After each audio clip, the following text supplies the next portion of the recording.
I'm installing the new pinion races here, and I'm using a seal driver. I start them with the brass punch, just go around the edge real easy, get it started, and then use a seal driver, seal bearing race driver to put it in. Just tap it. Then the next step is I take a mirror and go in there and a flashlight, go all the way around and make sure that the back of the bearing race is seated against the housing like it should be.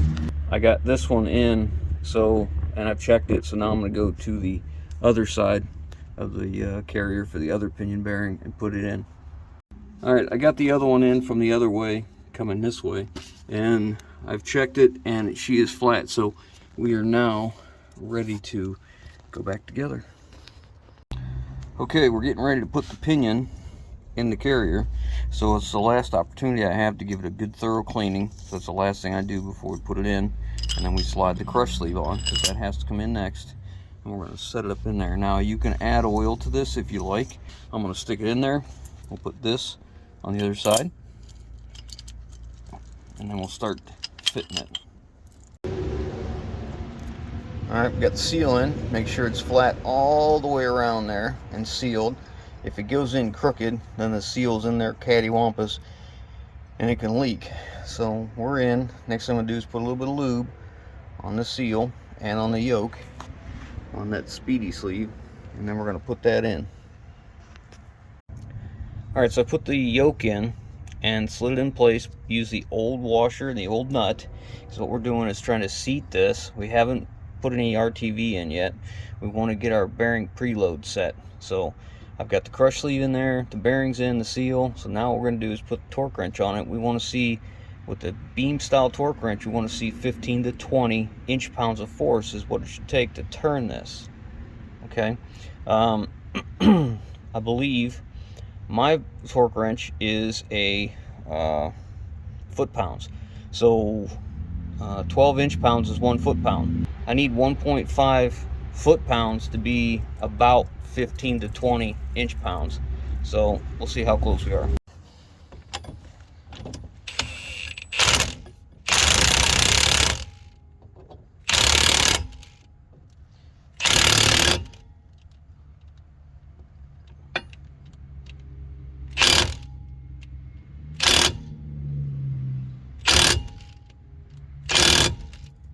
Okay, trying to get it back to the way it felt before. I'll take my tool off of here and we'll check it with the torque wrench again.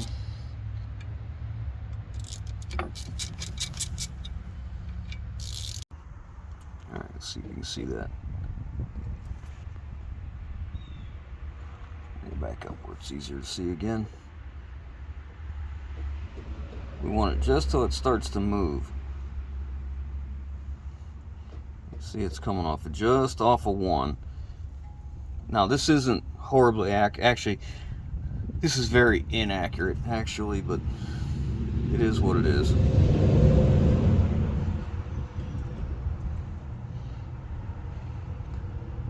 right, bring that up.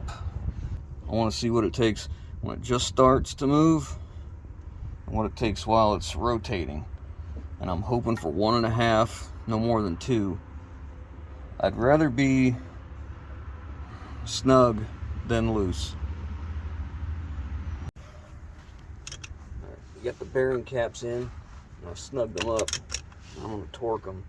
The spec says 80.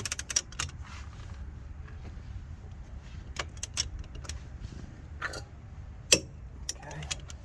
Alright, now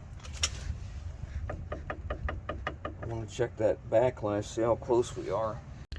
So I need to check the backlash on the ring gear, and because this is an aluminum housing, there's nowhere for my magnetic base to set where I can get it set up good with what I have.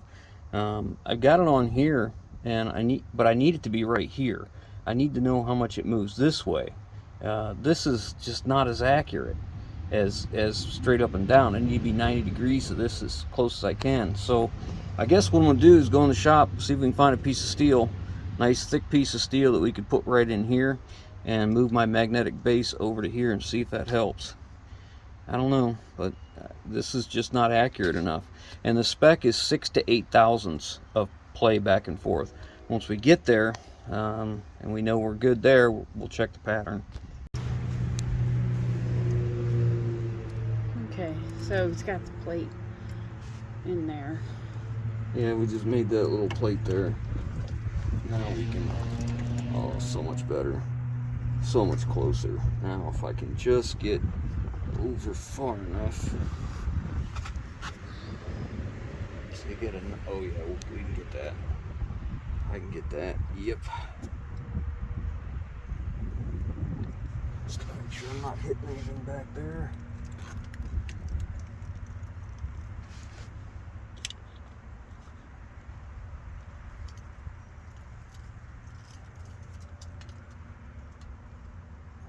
Okay. Oh, look at that. Can you see that? Yeah. 6 to 8 thousandths. We got 6 thousandths. You see it good? I don't know. The sun's kind of on it, so I was trying to block it. See, stand right here. I think that's got it. Let's go to 0.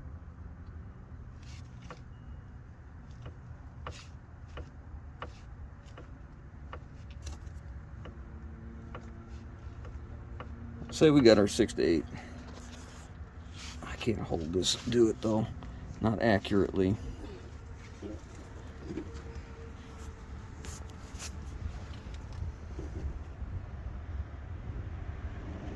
So hard to get this exact. Yeah, because I keep going just past 0. You know what, I'm going to take that. I'm going to go with that. So let's look at the pattern now. That's so much better. I'm going to try and reset this again another way so I can get on the teeth a little better on the edge. Good.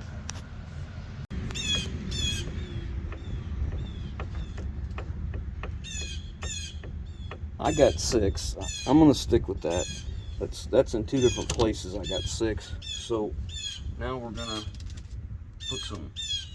put some paint on the gears and see what they look like.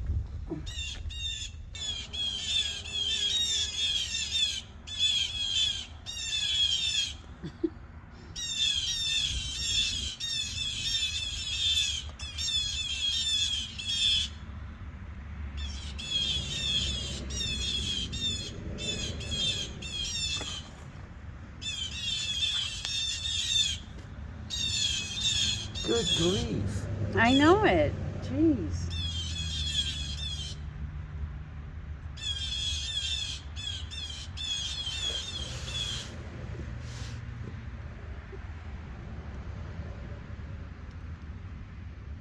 They must have heard you. No, guess not. I don't need to do very many. I just need about 4 teeth would be fine for me to look at, I think. Okay.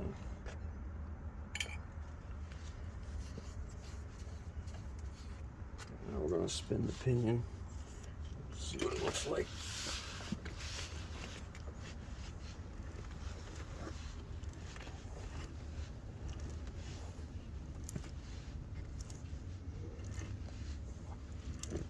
Spinning it 3 times one way. See it? Mm-hmm.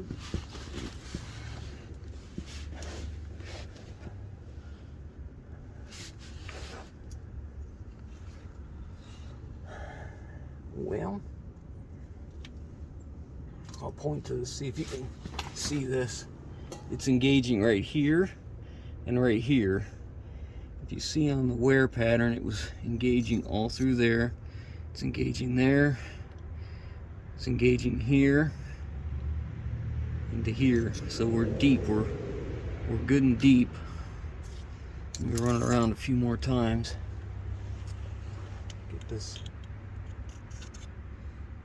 excess out of here. Put a little more on a couple more teeth. Make sure I'm not too deep.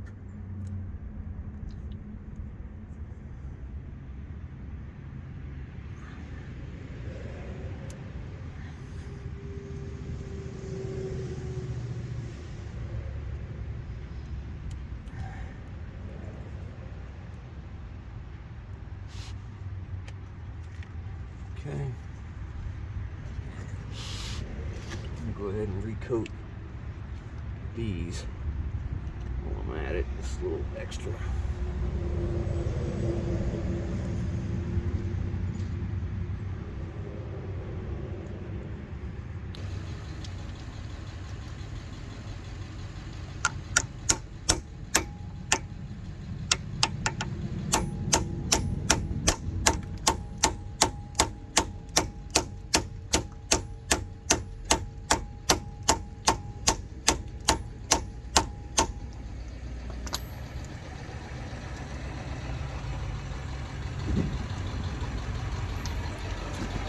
Gotta get up where you're at.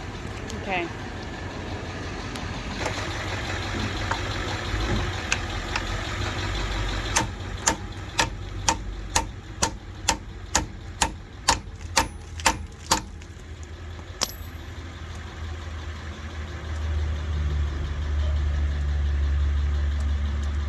Now I can get my mirror and a flashlight. I want to look in here, make sure it's in all the way. I can reference it by this line right here, that machine line, all the way around. You see it's even, but I want to check the back side just to be sure.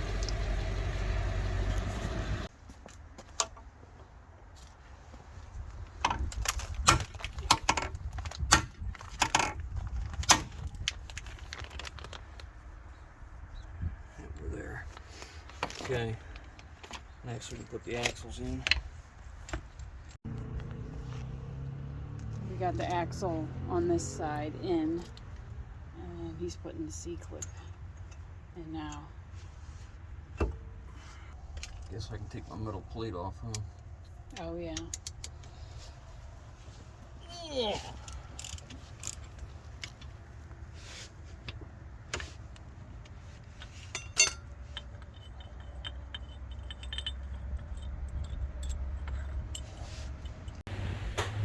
Alright, so we have gotten the correct wheel studs now. They're about 1/4 of an inch longer, which is what it's supposed to have. And these aren't lined up real well, but it's about 1/4 of an inch longer.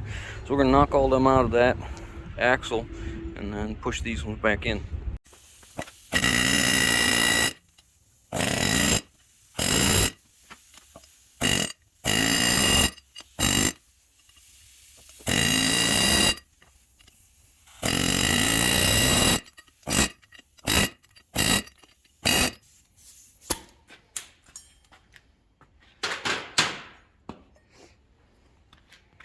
They are seated. Now we'll check these after so many miles. Recheck the torque on the lug nuts, just in case any of them are not seated. But I gotta tell you, I think they're seated just fine. There's probably going to be some wind noise because it's extremely windy here right now. So.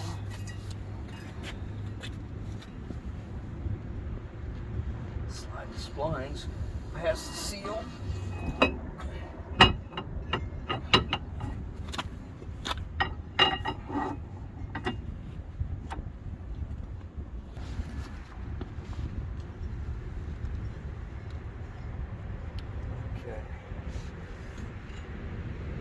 Shove that in somewhere.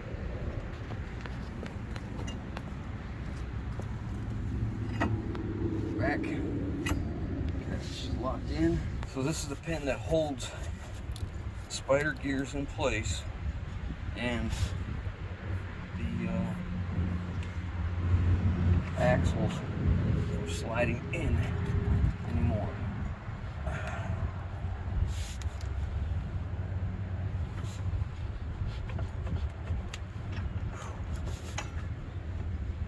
have to lining up just so.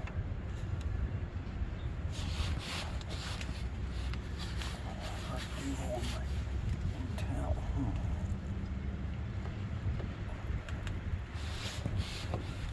don't like tapping that. Man, it is so cold. Yeah, the wind is what's really cold. It's supposed to get down to 24 tonight, but feel like 9. Not looking forward to that. There we go.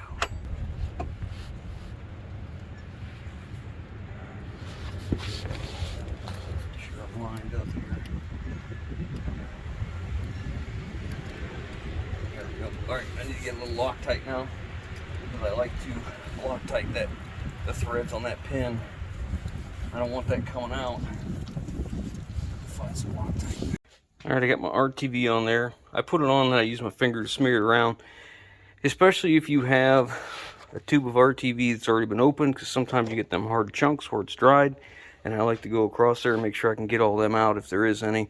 And get it nice and even all the way around. So now we're ready to put it in, but I'm going to take this apart. I'm going to pull this magnet out of this mount. I'm going to put it in that cover so we can get it to recover any metal fragments that I did. And of course I'll clean it up good. And then we're going to take this cover back off after a few hundred miles, see what we got inside and go from there. But I want to do that, and then I want to make sure I put the old tag back on that belonged to it, so we'll have it for next time if we need it.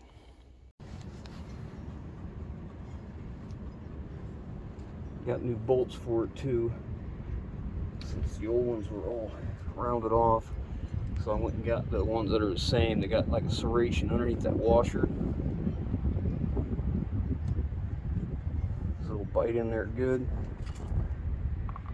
They won't back out. That's the idea. It'll bite into the metal and not back out.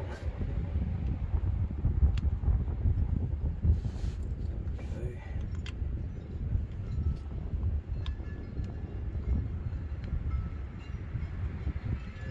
Remember from the first video, the bolt heads were rounded off. That's why we're replacing them.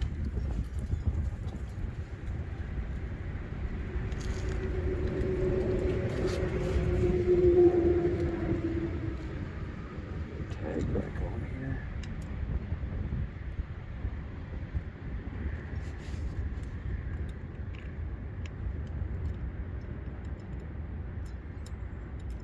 Alright, now I need to get a socket. Grab my 3/8 ratchet and that rail sockets. Okay. It's in the garage. Make sure you torque these to the proper spec.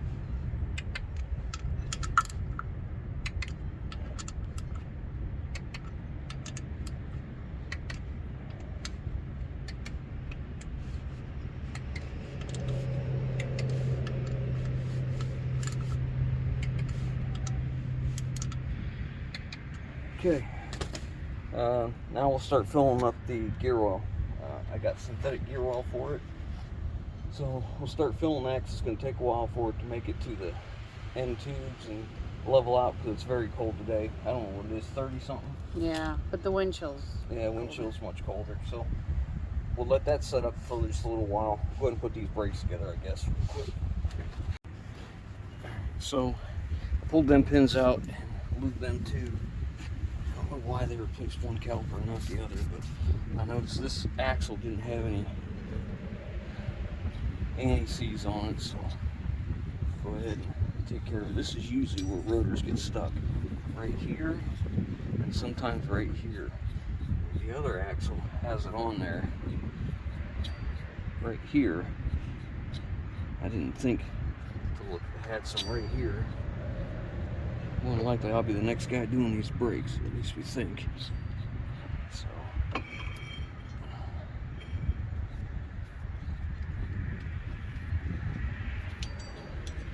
now we're ready to put the rotor on. So, okay. Get a pry bar for these to spread them. You have one in the garage. I think so. Alright, so these are the bolts that hold the caliper These do not have to have this. Sometimes I use never seize just to keep from seizing in there.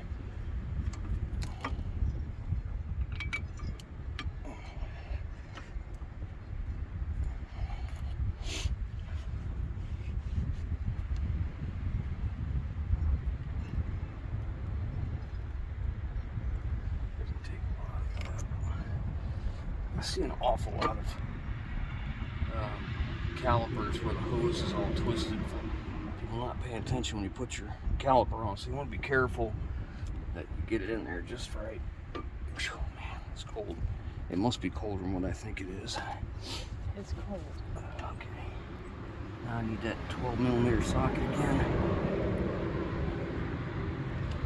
But you also never wear a coat. Well, I can tell when it's cold, my nose starts running.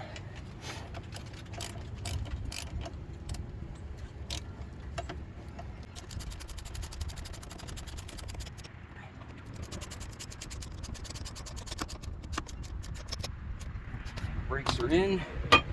Happy with that. Have to make sure we pump the brakes up before we take off so we can expand that back out. Piston the caliper. Okay, so one more thing I noticed was the output shaft seal of the transmission has a leak. So we're going to go ahead and take care of that while we're at it. So we're going to shift our attention under here now. I didn't come out without a fight. We got her.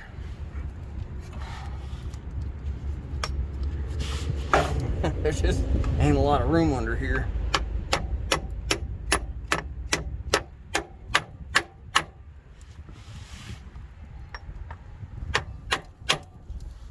Alright, call that good. Now, we need to clean up the end of the drive shaft. It's got some surface rust laying out here, so we're going to take that to the shop and emery cloth that real quick.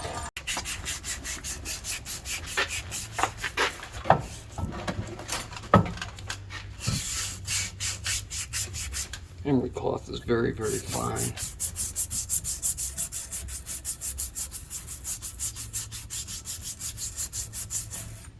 That's what it looks like now.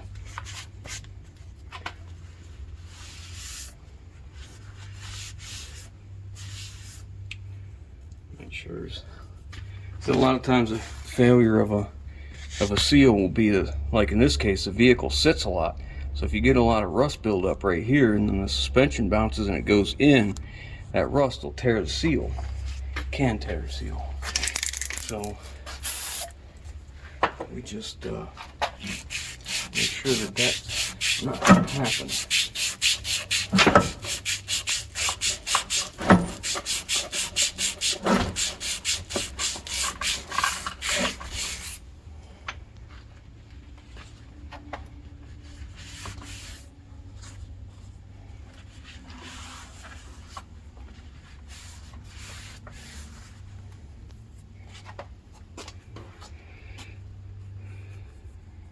Still feel some. So my PB Blaster, this can, the pickup tube broke off. So in order to use this, you have to turn it upside down and spray your pants. And we didn't notice that before we ran out of aerosol, so I put some air in it from the air compressor. I'm not wasting it. That stuff's $8 a can today. It wasn't cheap before. I've checked all the U-joints in this drive shaft and they're good, because otherwise we would have replaced them. I wish they were greasable, but they're not. Okay, that should take care of it. Oh yeah, I just got it all shined back up. You can see where the seal typically rides right in here and the rust starts out here, but now I wish there was a way to prevent it from rusting, but this thing sits so much.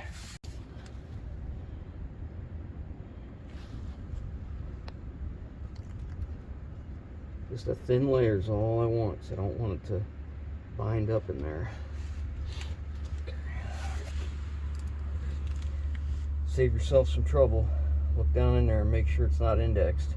if it's indexed, you know, you got to line up where it goes. But I don't think this is at all. I think it'll slide in anywhere. Yeah, all right.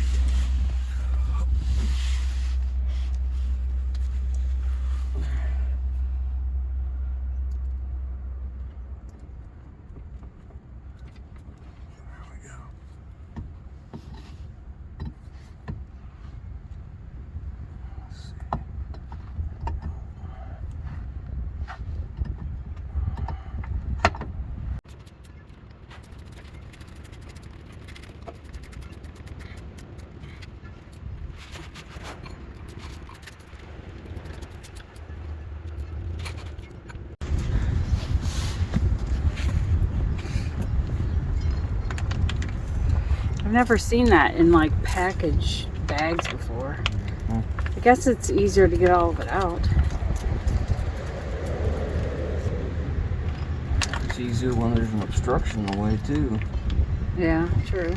I put it in front of the wood stove for a little bit just because it was stored inside the Jeep in a box and it was pretty cold. Made it go a little bit easier.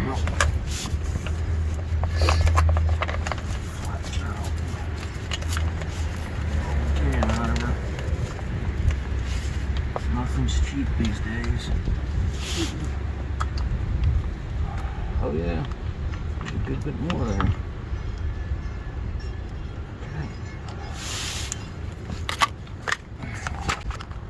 Okay, do it.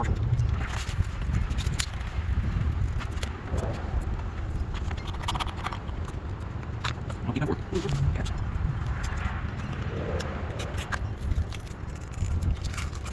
It goes all you can close.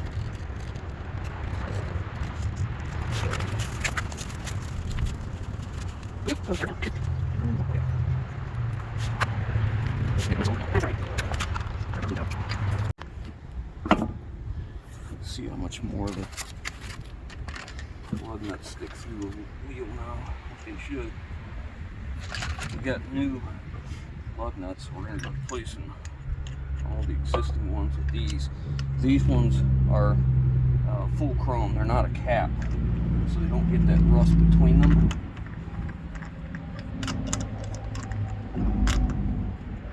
There's plenty of room for the impact.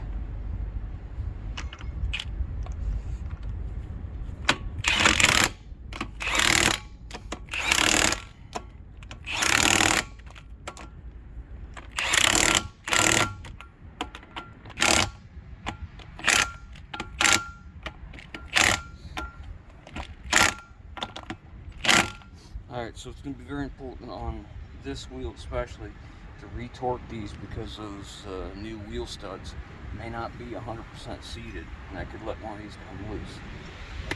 I'll do that after you get a few miles on it. This is exactly why they need replaced. This is the chrome cap off of this one. They get rust between the two. Can't get the lug nut off because then it's too the socket's too big because you don't have that little thin crap in there. So go ahead and replace them one by one.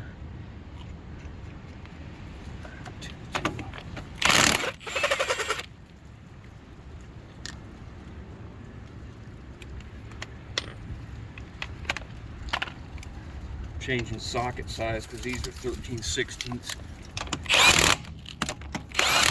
The originals were 3/4 or 19, but there's plenty of room for them, so I'm not concerned.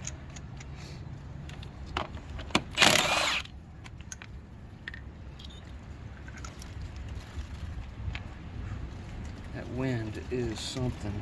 Mm-hmm.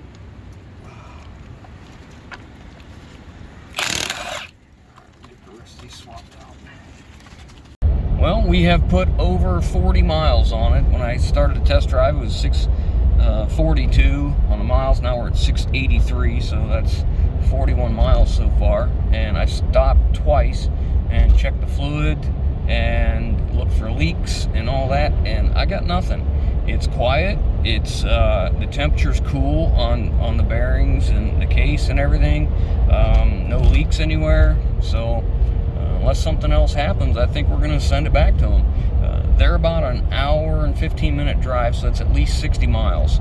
So like I said, we'll have these miles. So all said and done, we'll have over 100 miles on it by the time we take it back. So I would think that's close enough to, or enough miles to know if we were going to have a problem with something.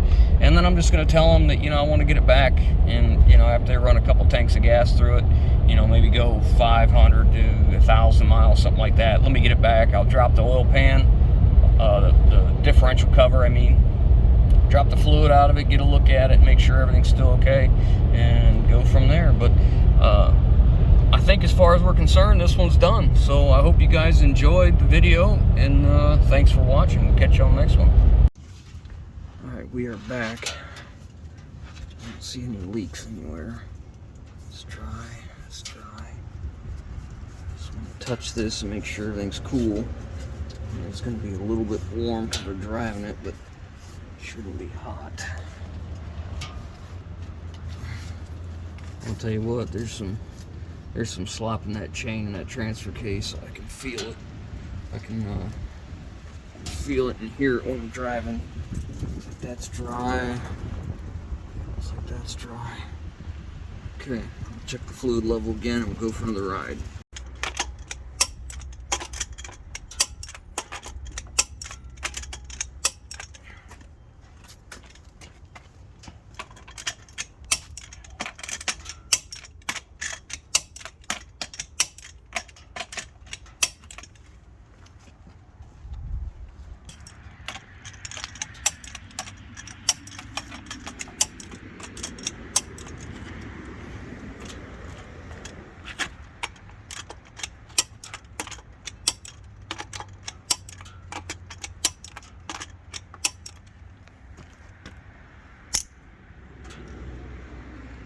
Ship it.